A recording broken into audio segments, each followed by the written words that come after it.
Maka Rasul berkata, Umar ini ajrallahul haqqa ala lisani wa qalbi. Umar ini Allah ngalirkan yang hak lewat lidah sama hatinya.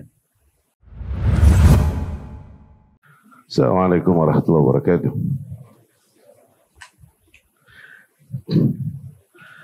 Bismillahirrahmanirrahim. Wassalatu wassalamu ala Rasulillah wa ala alihi wa ashabihi wa man walah, amma ba'd. Kita lanjutkan dari pembahasan kita Ar-Rahiq Al-Makhtum, ya. Masih berbicara tentang urutan kejadian-kejadian setelah kemenangan para kaum muslimin sampai pulang ke Madinah, ya. Ba'da'an aqama Rasulullah sallallahu alaihi wasallam bi Badr 3 ayyam taharrak bi jayshih nahwal Madinah. Setelah Rasul sallallahu alaihi wasallam nge-camp dulu di Badar 3 hari, dan kemarin kita ceritakan Rasul sallallahu alaihi wasallam mengirim 2 utusannya ke para penduduk Madinah yang untuk yang pendataran tinggi dan pendataran rendah membawakan kabar kemenangan, ya. Setelah Rasul sallallahu alaihi wasallam nge-camp di Badar 3 hari, barulah ia bergerak bersama para pasukannya menuju Madinah. Mereka membawa banyak para tawanan dari golongan kaum musyrikin.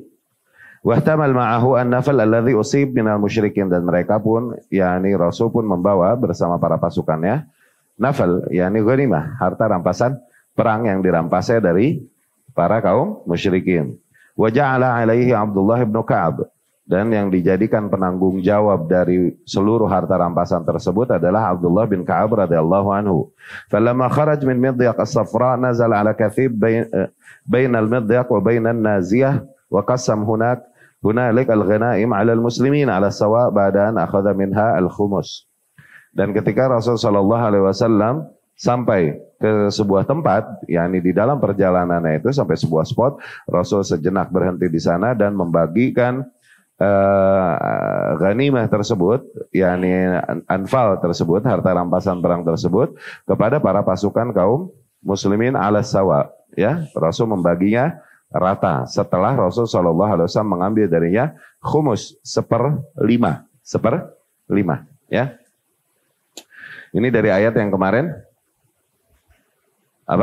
yang kemarin kita jelaskan, yang turun ayat tersebut di peristiwa itu, ya. Allah berfirman, yas'alunaka 'anil anfal qulil anfal, mereka bertanya padamu wahai Muhammad tentang perkara anfal ini, yakni harta rampasan perang. Katakanlah bahwa anfal ini, harta rampasan perang ini, lillah war rasul, itu milik Allah dan Rasulnya, fattaqullaha wa aslihu dzata bainikum, dan bertakwalah kalian kepada Allah dan berdamailah kalian satu sama lain, karena ada perseteruan pada saat itu di antara kaum muslimin, di mana mereka memperebutkan hasil rampasan perang. Karena sebagian mereka ada yang menyibukkan diri memang memunguti apa yang ditinggal oleh para kaum musyrikin. Sebagian kaum muslimin ada yang terus mengejar larinya para kaum musyrikin. Sebagian ada yang tertahan untuk menjaga Rasul sallallahu alaihi wasallam, ya. Maka berdamailah kalian satu sama lain dan bertakwati Allah wa rasulah, dan taatilah Allah dan Rasulnya yang kuntum mu'minin, apabila memang benar kalian beriman. Kemudian Rasul pun sallallahu alaihi wasallam membaginya rata di antara para pasukannya setelah mengambil 1/5-nya dulu untuk Rasulullah sallallahu alaihi wasallam dan keluarganya, ya. Wa 'indama wasala ila Safra amar biqatl Nadhr ibn al-Harith, dan ketika Rasul sampai ke sebuah daerah namanya Safra, berarti Safra ini antara Badar dengan Madinah, daerah Safra.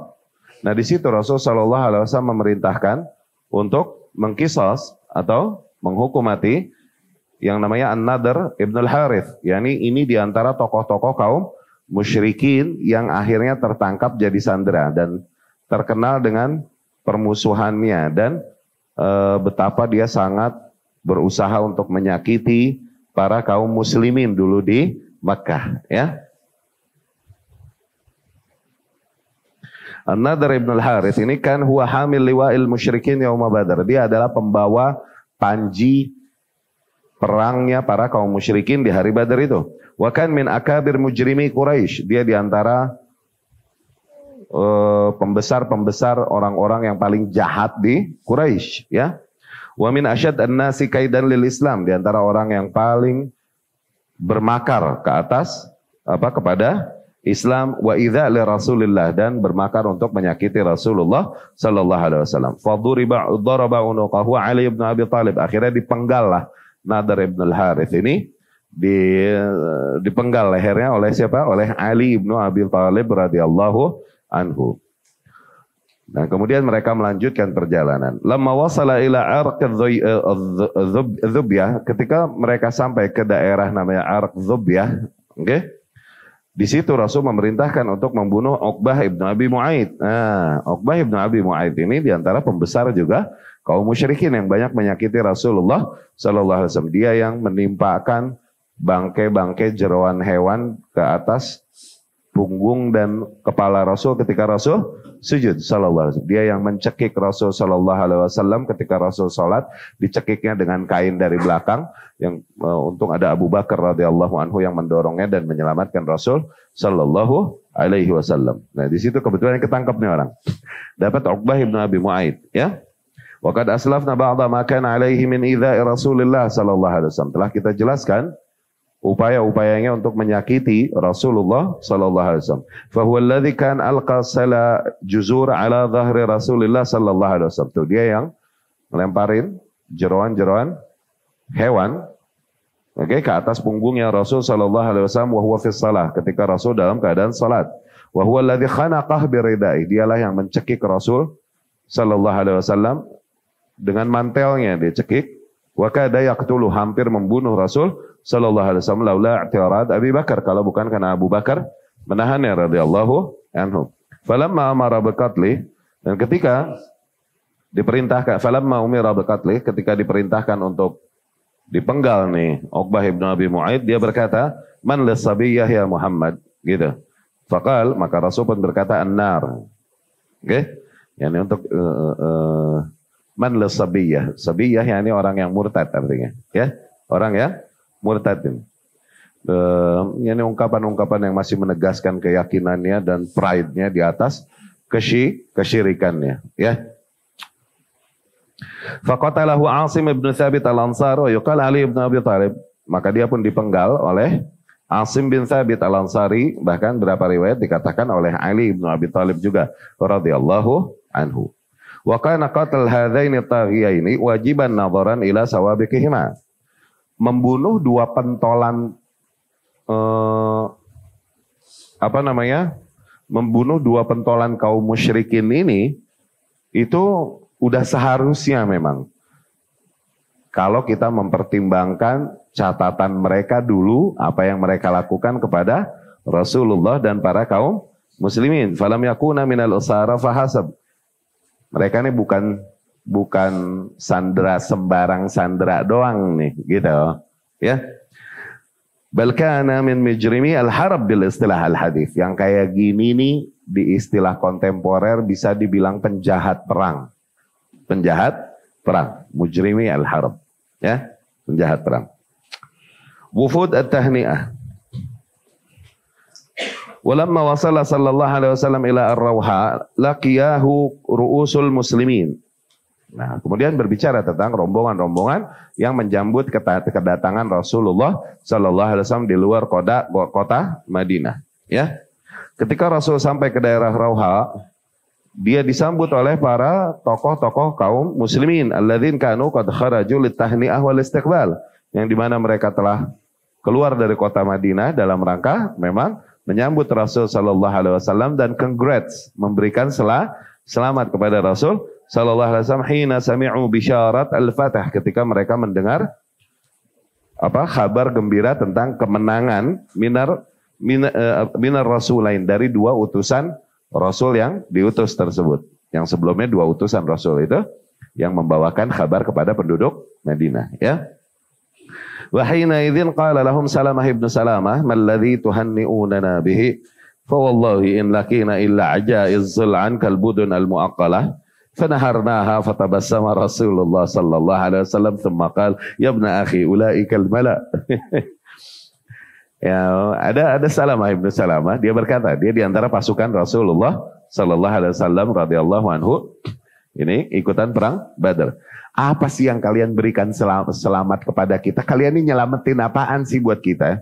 Sungguh tidaklah kita menemui kecuali para kakek-kakek yang udah nggak ada power, kayak hewan-hewan yang udah tergantung, yang dengan mudah kita bisa menyembelihnya dan membongkarnya, begitu.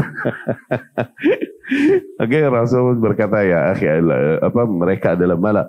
Enggak begitu, bohong, kata Rasul sallallahu alaihi wasallam. Sungguh mereka kekuatan yang sangat besar, berhasil kita kalahkan, gitu.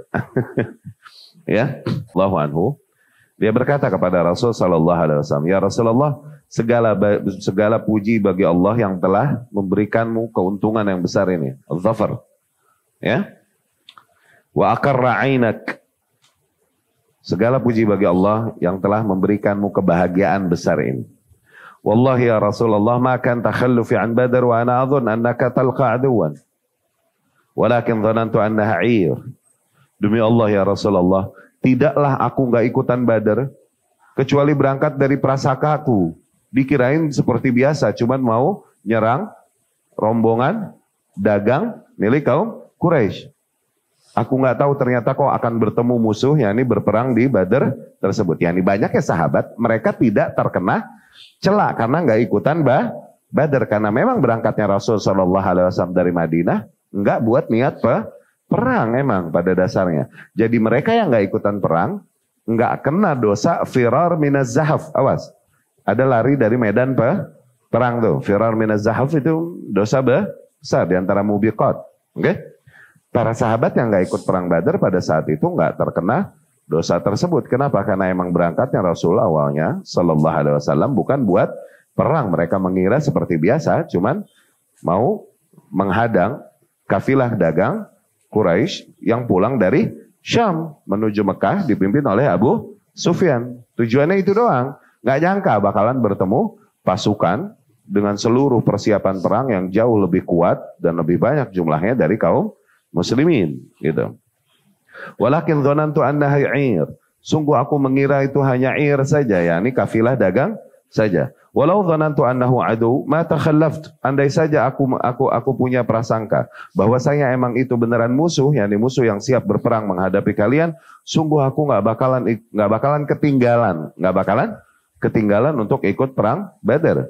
Rasul pun sallallahu alaihi wasallam berkata, "Sadaqta, kau telah jujur." Kau telah jujur. Yani ungkapannya ini bukan basa-basi, benar dari hatinya. Ya. Tsumma dakhala Rasulullah sallallahu alaihi wasallam al-Madinata mudhiran mansuran qad khafahu kullu adu lahu bil Madinah wa haulaha. Akhirnya Rasul sallallahu alaihi wasallam memasuki kota Madinah dengan seluruh kemenangan gilang gemilang. Gilang gemilang, mudhiran mansuran. Qad khafahu, di mana akhirnya dari kejadian tersebut seluruh musuh-musuhnya otomatis takut kepada Rasulullah sallallahu alaihi wasallam. Seluruh musuhnya yang berada di kota Madinah atau musuh-musuh yang berada di luar kota Madinah mendengar peperangan tersebut, mereka bergetar takut sama Rasulullah sallallahu alaihi wasallam dan para pengikutnya. Ya, kejadian tersebut menjadi bukti kuat bahwa di mana mereka memiliki kekuatan yang enggak sembarangan, ya.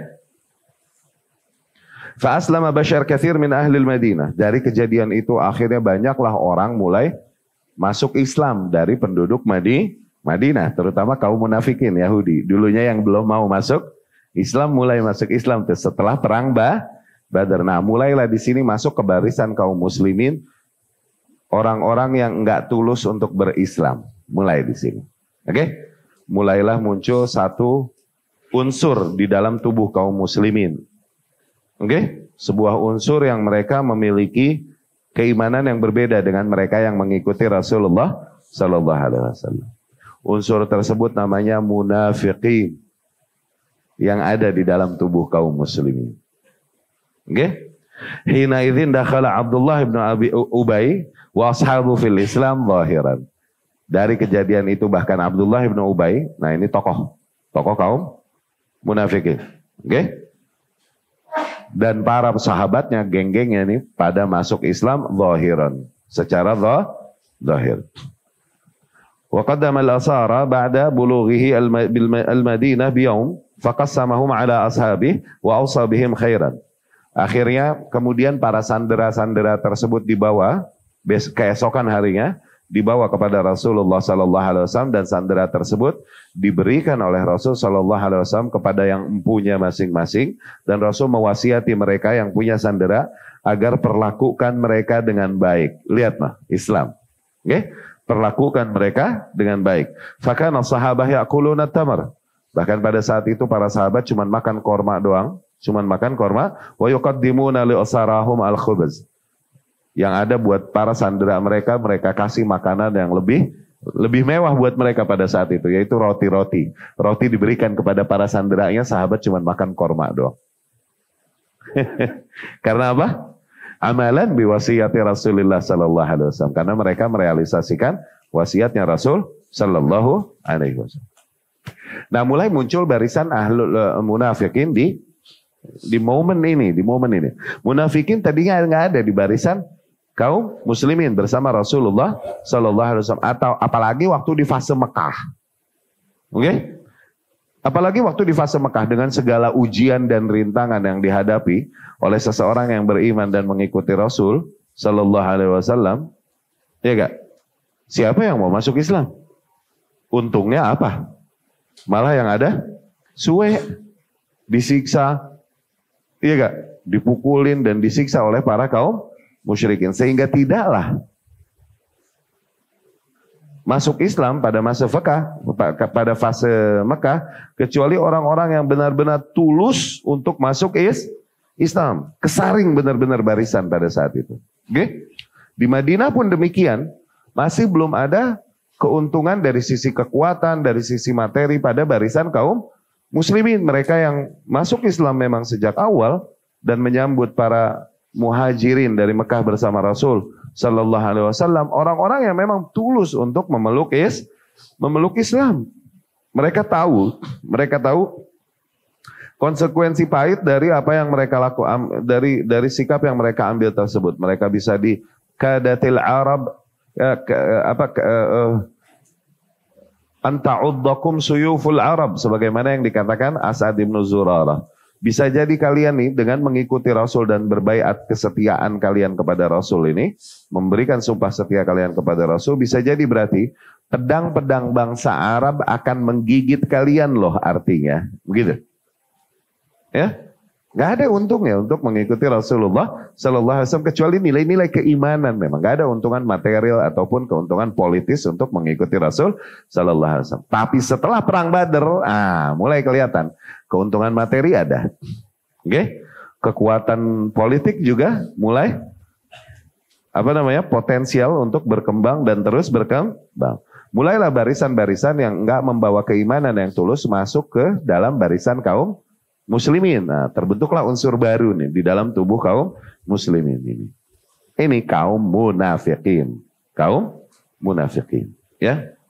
Qadiyat al-Lusara. Nah, kemudian ada permasalahan tentang para sandera ini. Lamma balagha Rasulullah sallallahu alaihi wasallam al-Madinah, istasyara ashabah fil Lusara. Ketika Rasul sallallahu alaihi wasallam sampai di kota Madinah, Rasul sallallahu alaihi wasallam bermusyawarah, minta pendapat para sahabat tentang urusan para sandera ini nih. Oke? Faqala Abu Bakar radhiyallahu anhu waktu itu memberikan idenya tentang bagaimana menyikapi para sandera ini. Oke? Ya Rasulullah, haula banul am wal ashirah wal ikhwan. Ya Rasulullah, bagaimanapun mereka adalah para sepupu-sepupu. Mereka juga adalah masih kerabat-kerabat kita. Iya enggak? Dan masih saudara-saudara kita. Ya, ini sama-sama dari Mekah, sekampung. Iya enggak? Inni ara an ta'khudh minhum al-fidyah fayakun ma akhadna quwwatan lana 'ala al-kuffar. Menurutku lebih tepat apabila kau ambil tebusan aja deh, terima tebusan ke atas mereka sehingga menjadi kekuatan kita untuk menghadapi orang-orang kafir.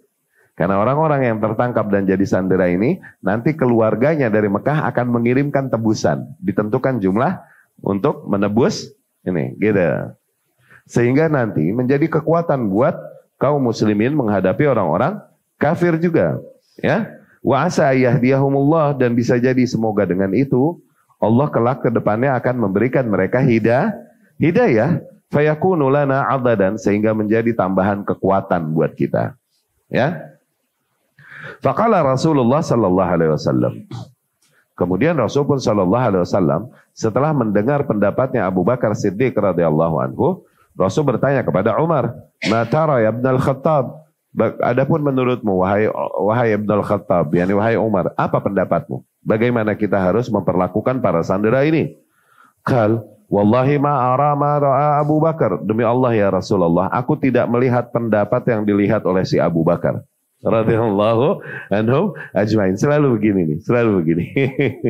Okay? Walakin ara an tumakkinani min fulan qarib li Umar fa adrib unuqah.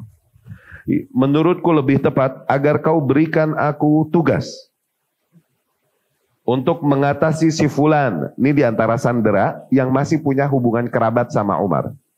Biarkan aku yang memenggal lehernya. Tuh, Umar. Okay? Wa tumakkin Aliyan min Aqil ibn Abi Talib. Tuh.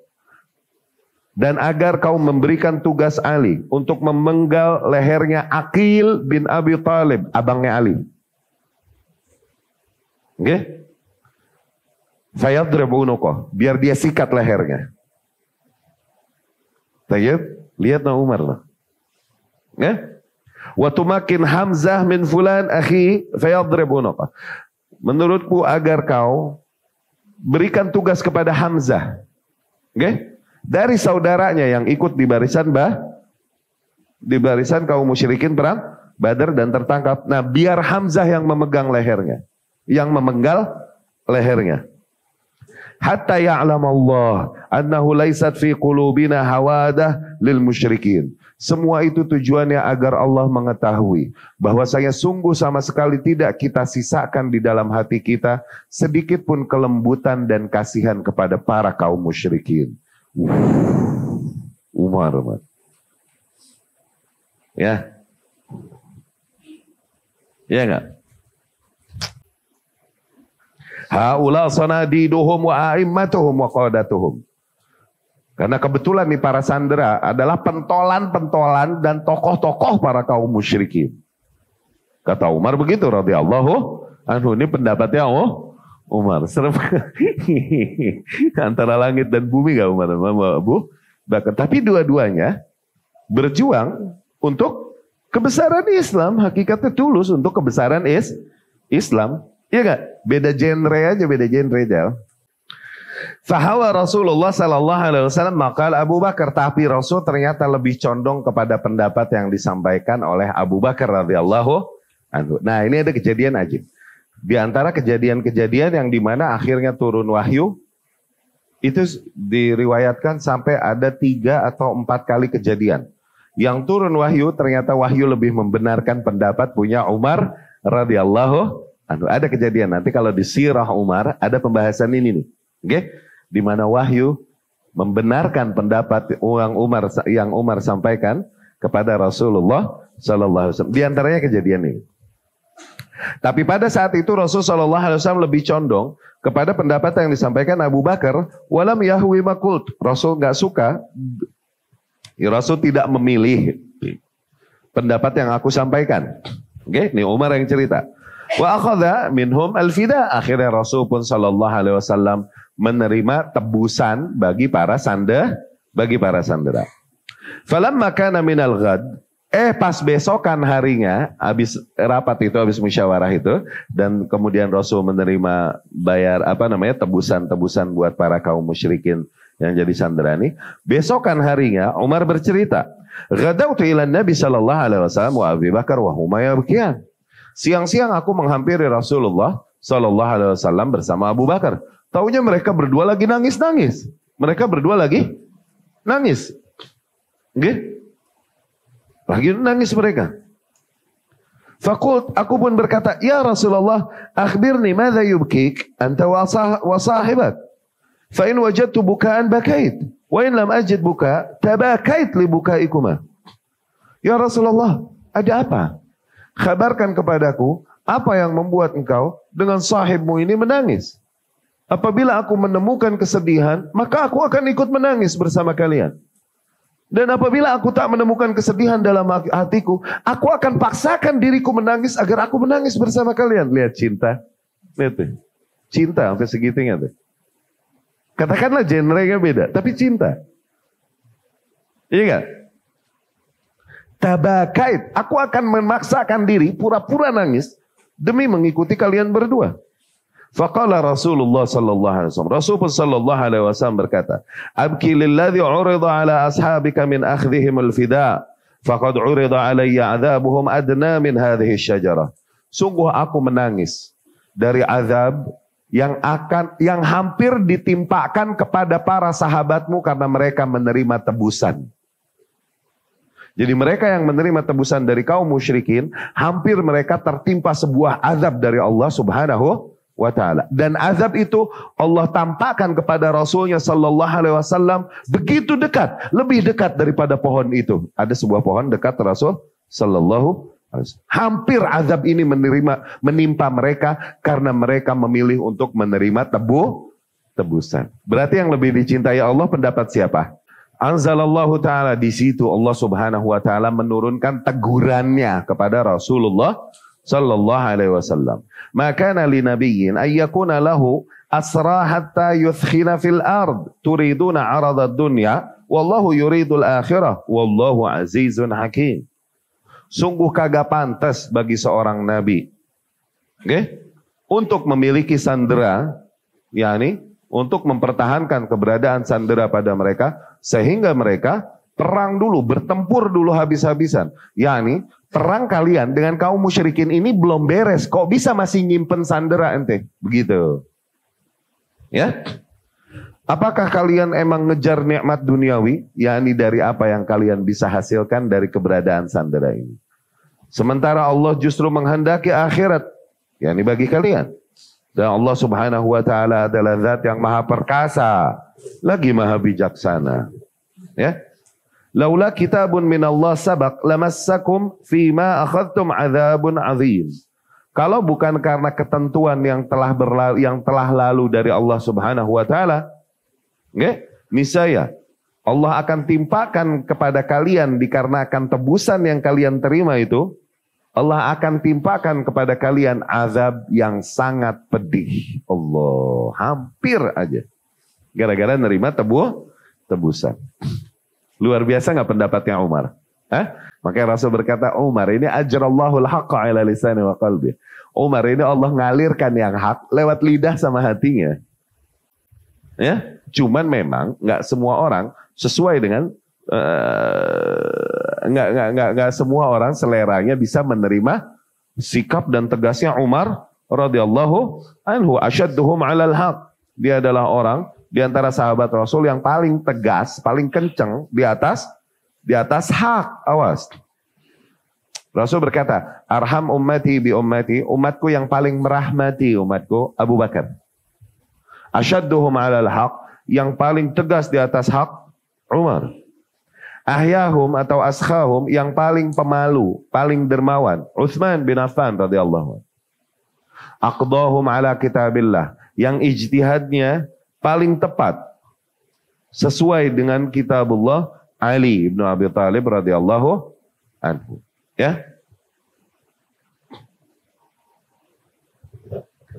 Ada seorang wanita hamil di zaman Umar bin Khattab Amirul Mukminin. Di wanita hamil. Umar ini ada urusan gitu. Akhirnya Umar arsala ilaiha, mengutus seseorang untuk menemui ini wanita. Ketika ini wanita mendengar kabar bahwasanya ada seorang utusan dari Umar mau menemuinya, ini wanita kaget, ketakutan, gugur sakop janin ya. Padahal Umar nggak pengen ngapa-ngapain. Segitu saking menakutkannya Umar ya. Akhirnya Umar membayar fidyah qatl ghairul amd. Pembunuhan yang tidak sengaja. Padahal sebenarnya nggak usah juga, cuman karena waroknya Umar aja radhiyallahu anhu. Itu bakatku sieun. Saking keengnya. Saking isengnya. Saking takutnya kepada Umar radhiyallahu anhu. Wal kitab alladzi sabaq min Allah, dan maksud ketentuan yang telah berlalu dari Allah adalah firman Allah Subhanahu wa taala sebelumnya, imma minna ba'du wa imma fida'a. Tuh. Ya. Entah kita berbesar hati untuk melepaskan sandera tersebut, entah ditebus dengan tebusan, ya. Fihi al-iznu bi akhdhil fidyah minal usara. Tuh, hakikatnya di dalam ayat tersebut berarti terdapat izin untuk mengambil tebusan untuk menebus para sandera. Walidzalika lam yu'adzabu. Dari situ lam yu'adzabu. Mereka tidak jadi diazab karena menerima fidyah tersebut. Yani Rasulullah dengan takdirnya sebenarnya udah mengatur akan memberikan kebolehan buat kaum muslimin menerima fidyah gitu. Cuman Allah nggak ridho kalau misalnya mereka memutuskan untuk mengambil fidyah tersebut, namun Allah belum menurunkan hukumnya, seolah-olah kau lebih menghendaki aradal hayatid dunia, nikmat-nikmat duniawi yang bisa kau dapatkan dari musuh-musuh ini kaum musyrikin, musuh-musuh Allah yang telah kalian tangkap. Begitu. Untung kami udah takdirkan memang fidyah boleh diterima nantinya. Tuh, kalau bukan karena itu, kalian dan sahabat-sahabat kalian kena azab yang pedih dari Allah. Itu maksudnya. Maksud ayat tersebut. Ya. Wa innama nazala al-itab li'annahum asaru al-kuffar qabla an yuthkhinu fil ard. Nah, cercaan ini turun dari Allah dikarenakan mereka menyandera para orang-orang kafir sebelum mereka berperang habis-habisan. Wakil balil ayah al-madhkurah nazalat fima ba'd. Ya, ini sebelum mereka menyelesaikan pertempuran mereka. Ya, pertempuran dengan kaum musyrik ini belum kelar dengan sekali pertempuran. Kok segala pakai ngambil sandera. Kedepannya nanti ada pertempuran lagi nih. Gitu. Ya. Wakil balil ayah al-madhkurah nazalat fima ba'd. Bahkan dikatakan di riwayat lain bahwasanya ayat tersebut, yakni ayat yang tadi fa imma minna ba'du wa imma fidaan, bisa jadi kebesaran hati ihsan dari kita untuk membebaskan sandera atau tebusan. Oke? Ayat tersebut dikatakan kabar lain mengatakan ayat tersebut turun nanti-nantinya, justru turun nanti-nantinya setelah turunnya teguran Allah Subhanahu wa taala kepada Rasulullah sallallahu alaihi wasallam setelah mengambil fidyah itu, ya. Wa innamal kitab alladzi sabaq min Allah wa ma kan fi ilmillah min ihlal al-ghanaim li hadhihi al-ummah. Tuh, maksudnya kitab alladzi sabaq min Allah, kalau bukan karena ketentuan tuh yang tadi tuh. Kalau bukan karena kitab, yakni ketentuan yang telah Allah tentukan, maksudnya adalah apa yang telah Allah ketahui dan Allah takdirkan. Okay? Bahwa kelak nanti Allah akan halalkan ghanimah dan tebusan bagi para kaum muslimin. Itu maksudnya. Sebagaimana yang kita jelaskan tadi sudah maksudnya. Ya. Wa haitsu inal amra kan qad istaqarra ala ra'yi Siddiq faqad akhadha minhumul fida. Tapi ya udah terjadi. Memang Rasul sebelumnya telah menentukan sikap sebagaimana yang diusulkan Abu Bakar Siddiq radhiyallahu anhu untuk menerima tebusan. Wa kana al-fida min 4,000 dirham ila 3,000 dirham ila 1,000 dirham. Jumlah tebusan tersebut untuk setiap keluarga menebus anggota keluarganya yang ketangkep kaum muslimin, nebusnya nih 4.000 dirham, 3.000 dirham, sampai ada yang 1.000 dirham. Antara itu. Antara 1.000 sampai 4.000 dirham. Ya. Wa kan ahlu Makkah yaktubun. Dan para penduduk Mekah ini mereka bisa baca dan tulis. Wa ahlul Madinah la yaktubun. Ahli penduduk Madinah buta huruf banyaknya. Oke? Okay? Akhirnya, faman lam yakun indahu fida, dufi'a ilaihi 10 ghilman min ghilmanil Madinah yu'allimuhum fa idza hadaqu fa huwa fidaun. Tuh. Dan orang-orang yang nggak bisa membayar tebusan untuk keluarganya, diutus kepada dia 10 orang anak-anak Madinah kepadanya, agar dia mengajarkan baca dan nulis. Tuh, kalau udah lancar, okay, terus dipulangin, baru ini hitungannya tebusan buat keluarganya yang disandera dibebasin. Begitu ya. Ya, ya bagus nggak secara politis? Bagus juga, ini sikap politik yang bagus juga, luar biasa. Wa manna Rasulullah sallallahu alaihi wasallam ala iddah minal usara fa atlaqahum bighair fida. Bahkan di dalam kasus sandera ini ada beberapa sandera yang Rasul sallallahu alaihi wasallam enggak tega dan akhirnya dilepaskan saja begitu saja tanpa tanpa tebusan. Oke? Dengan pertimbangan Rasulullah Sallallahu Alaihi Wasallam yang nggak lepas juga seringkali dari bimbingan wahyu. Ya. Di antara yang Muttalib ibnu Hantab dibebaskan oleh Rasul Sallallahu Alaihi Wasallam.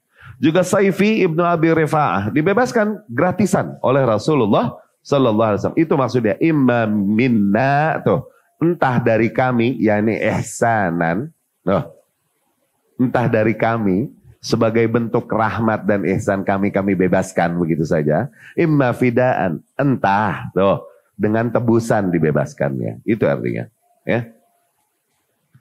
Juga Abu Uzzah al-Jumahi. Abu Uzzah al-Jumahi ini di perang di Sandera Badar dia dibebaskan. Tapi nanti di Uhud dia kesandera lagi dan dipenggal itu. Udah dibebasin, ikut perang lagi, nyerang lagi loh. Nggak ada lagi deh. Disikat di Uhud akhirnya. Wasayati nanti dijelaskan di perang Uhud. Wa manna ala khatanihi Abil As, dan Rasul pun sallallahu alaihi wasallam nggak tega sama mantunya Abul As. Abul As ini musyrik. Abul As musyrik, tapi dia mantunya Rasulullah sallallahu alaihi wasallam. Suaminya Zainab. Suaminya Zainab bintu Rasulullah sallallahu alaihi wasallam, bintu Khadijah. Anaknya Khadijah, anaknya Rasulullah sallallahu alaihi wasallam. Berada di barisan kaum musyrikin, ketangkep sama Rasul dan akhirnya disandera. Dia nggak tega nih sama mantunya ini. Akhirnya dia bebaskan dengan syarat. Dengan syarat agar yukhalli sabil Zainab, agar dia membiarkan Zainab dan membebaskannya untuk pergi hijrah dari Makkah menuju Madinah. Karena Zainab nggak bisa pergi pada saat itu, tertahan oleh suaminya yang memilih untuk berada di barisannya Abu Lahab, Abu Jahal and the gang pada saat itu. Ya. Wa kanat qad ba'athat fi fidaihi bimalin ba'athat fihi biqiladah laha kanat 'inda Khadijah. Bahkan sebelumnya Zainab udah berupaya sebisa mungkin untuk membebaskan suaminya.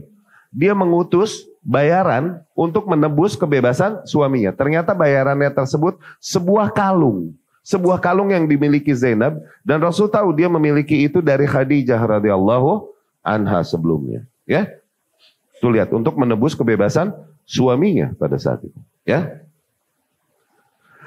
adkhalatha biha ala Abil As. Dikirim kalung tersebut untuk menebus kebebasan suaminya. Falamma ra'aha Rasulullah sallallahu alaihi wasallam raqalaha riqqa syadidah. Ketika Rasul melihat kalung tersebut, Rasul langsung tahu sallallahu alaihi wasallam, dan kemudian dia terenyuh hatinya dan sangat bersedih memikirkan Zainab. Akhirnya ista'dzana ashabah fi itlaq Abil As fafa'alu. Akhirnya dia meminta izin kepada para sahabatnya, mohon maaf ya, ana mau bebaskan si Abul As ini. Ya, mereka pun meridhoi hal tersebut dan akhirnya dibebaskanlah Abul As washtarat, tapi diberikan syarat oleh Rasulullah sallallahu alaihi wasallam, ayyukhalli sabila Zainab, biarkan Zainab pergi dari Mekah dan menghampiri kami di sini. Biarkan dia ikut hijrah bersama kami di sini. Fakhallaha fahajarat. Akhirnya Zainab pun bisa pergi berhijrah dari Mekah menuju Madinah. Wa ba'atha Rasulullah sallallahu alaihi wasallam Zaid bin Harithah wa rajulan minal Ansar. Rasul pada saat itu mengutus Zaid bin Harithah dan seorang lagi dari golongan Ansar untuk menjemput Zainab di satu tempat yang menjadi jalurnya Zainab ini. Faqal kuna bi batni Ya'jaj hatta tamurra bikuma Zainab fatusahibaha. Kalian tunggu. Oke? Di satu tempat namanya Ya'jaj. Oke? Sampai nanti Zainab melewati kalian.